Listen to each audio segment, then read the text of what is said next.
Magandang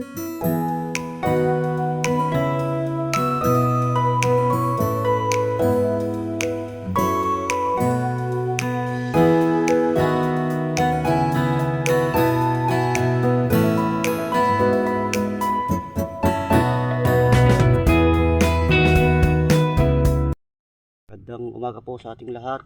Gusto ko lang pong ipakita yung tanim nating talong na habang tumatanda po ay mas lalong dumadami yung bunga. Kanina po napitasan na namin dito. Ito po yung mga bunga pa niya.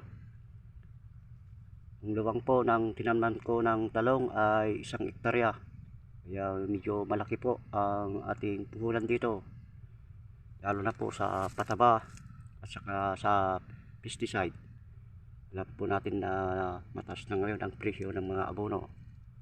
Kaya hinikayat ko po yung mga gustong magtanim ng talong ay dapat may determinasyon, sipag at sakripisyo para hindi tayo malugi po.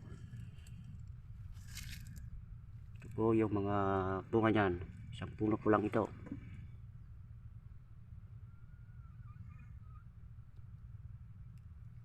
Kikinis at saka hindi, halos hindi nagbabalok doon.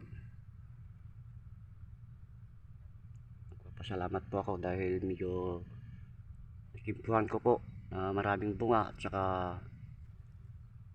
mataas po ang presyo sa market. Gusto ko pong i-share sa inyo mga katropa itong mga ginagamit kong abono o pataba. Ito po yung Yaramila winner po at saka Pelpos triple 14. Pinaghalo po natin ito para mapaganda at mapakinis pa yung mga bunga ng ating talong.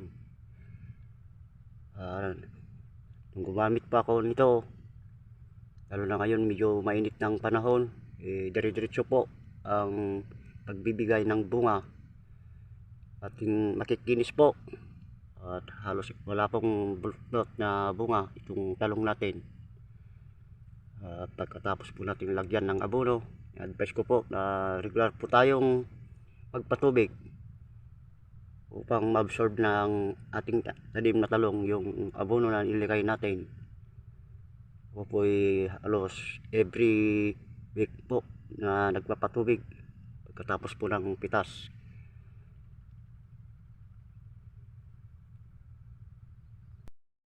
At ito naman po yung ginagamit kong herbicide para sa damo sa ating talong. Madamo ko yung ating tanim na talong. Ito po ang ginamit ko para makatipid po tayo sa labor. Medyo tumataas na rin po ang labor ngayon. Ito po, Roundmax po ang ginamit ko. Ang timpla ko po dito 3 scoop. Katumbas po ng 180 ml na Roundmax, 18 liters na chargeable na po na sprayer para makontrol po natin yung buga para hindi tamaan po yung mga bunga at saka mga sanga ng ating tanim na talong. Ito po ay effective dahil sinubukan ko po ito para makatulong naman po sa ating mga katropang magsasaka at saka makabawas po tayo ng gastusin na malaki kasi alam na po natin na maraming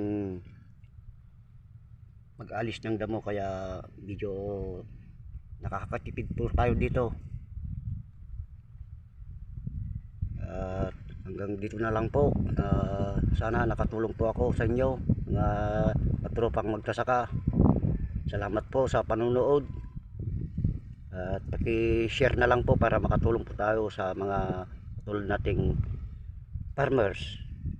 At paki-subscribe na rin po yung Talong King at Mang Usi para doon nyo po makikita lahat ang mga teknik ni Talong King. Maraming salamat po muli. God bless po sa ating lahat.